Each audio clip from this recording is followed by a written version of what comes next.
आपके और हमारे सभी के विचार में ये जरूर कभी न कभी आता होगा कि बुंदेलखंड जो बना है वो बुंदेलाओं से बना है।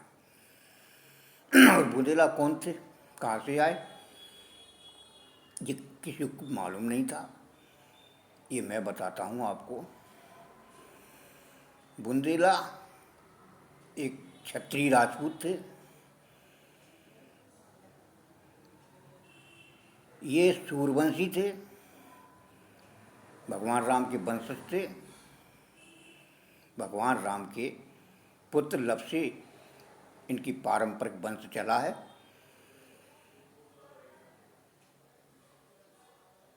ग्यारहवीं सदी की बात है।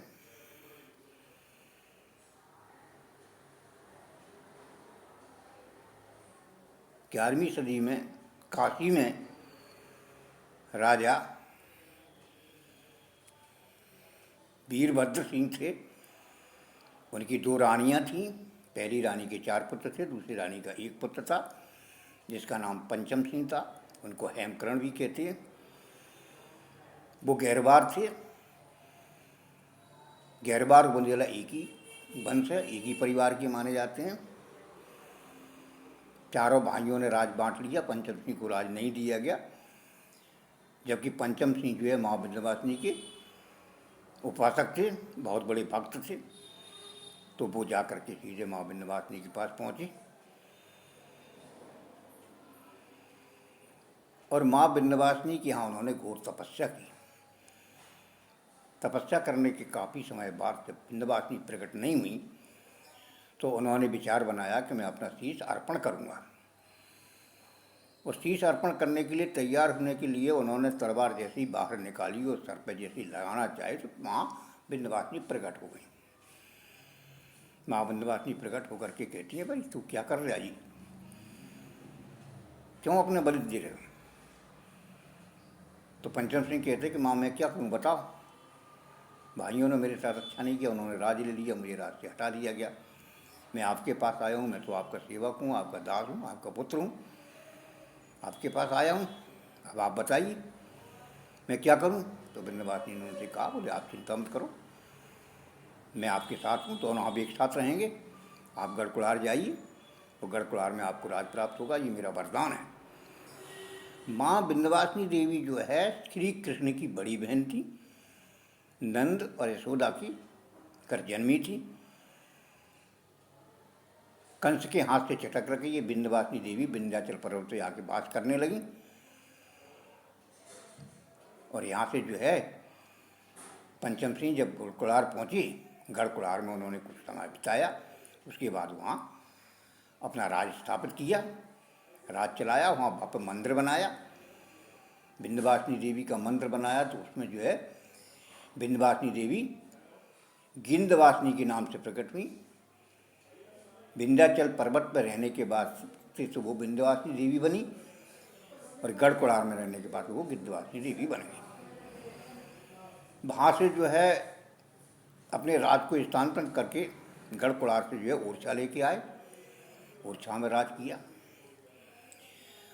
ओरछा में जब आए तो वहाँ पर एक बहुत बड़े महान बलशाली राजा हुए, मधुकर साय। उन मधुकर साय की इतनी ख्याति थी कि अकबर भी उनसे घबराता था।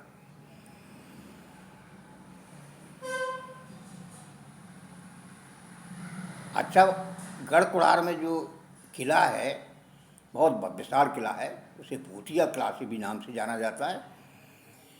और उन्हीं का राज ओरछा में जब आया तो मधुकर साय ने जो है अकबर ने बुलाया दरबार में। मधुकर साय वहाँ पहुँची तो मधुकर साय से कहा गया कि आप अपना तिलक मिटाइए और अपना जनेऊ उतारिए, अगर ये आप नहीं करोगे तो आपको मृत्युदंड दे दिया जाए। तो मधुकर साय एक महान शक्तिशाली, धर्मपरायण और महान विभूति थी। उन्होंने अपनी मृत्यु को स्वीकार किया, लेकिन धर्म को उन्होंने नहीं छोड़ा। हालांकि अकबर ने उनको मृत्युदंड दे दिया। तो ऐसे महान शक्तिशाली राजा हुए। उनकी पत्नी जो है राम भक्त थी, वो स्वयं कृष्ण भक्त थी। उन्होंने कहा कि आप वृंदावन जाइए। रानी बोली नहीं, मैं अयोध्या जाऊंगी।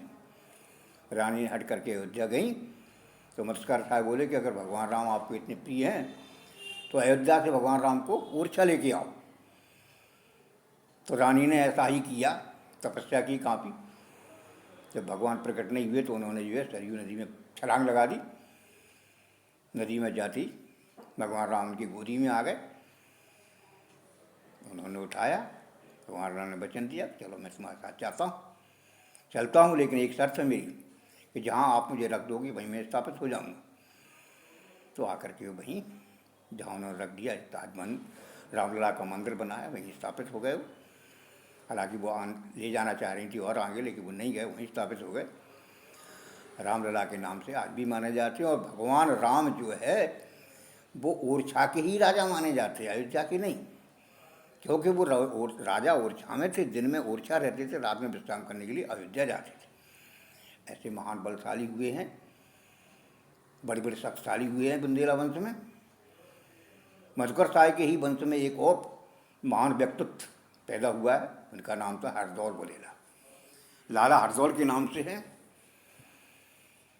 ऐसी महान शख्सियत है, बुंदेला वंश की ऐसी धरोहर है कि उनको जहर दे दिया गया था, जहर से मार दिया गया था। मरने के बाद उनकी बहन कुंजावती भात मांगने के लिए आई तो उन्होंने वचन दिया कि मैं आपके यहाँ भात दूंगी।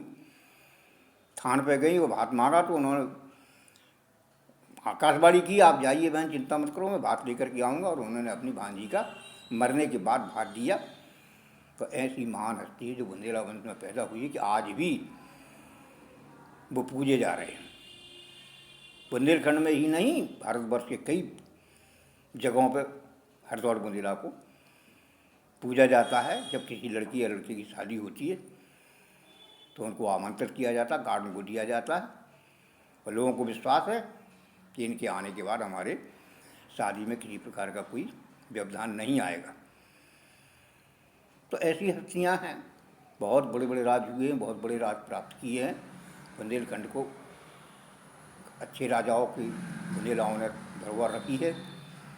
उसी में से बुंदेलखंड कैसे बना, इसमें सबसे महत्वपूर्ण भूमिका रही है कुंवर छत्रसाल जी बुंदेला की। छत्रसाल सिंह बुंदेला ने मुगलों से युद्ध करके, लड़ाई करके, उनको हरा करके बुंदेलखंड की स्थापना की और बुंदेलखंड को स्वतंत्र किया, इसलिए उनका नाम सर्वोपरि माना जाता। वैसे तो बुंदेलाओं में बहुत से बड़े बड़े सूरवीर पैदा हुए हैं, भगवान राम जैसे पैदा हुए, लेकिन कुछ लोगों के नाम, बहुत सी राजधानियाँ चली, बहुत से वो चला।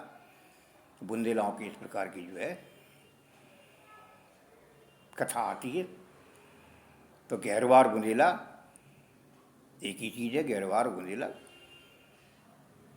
काशी में गहरवार थे, लेकिन बुंदेला कैसे बने जो मैं आपको बता चुका हूँ। विंध्यवासिनी देवी की देन है, ये बुंदेला बनाया उन्होंने। तो गहरवार बुंदेला कोई अलग नहीं है, एक ही चीज़ है। इसलिए बुंदेलाओं का ये इतिहास है और बुंदेलखंड ऐसे बना है। बोलो माँ विंध्यवासिनी देवी की जय। जय जय श्री राम।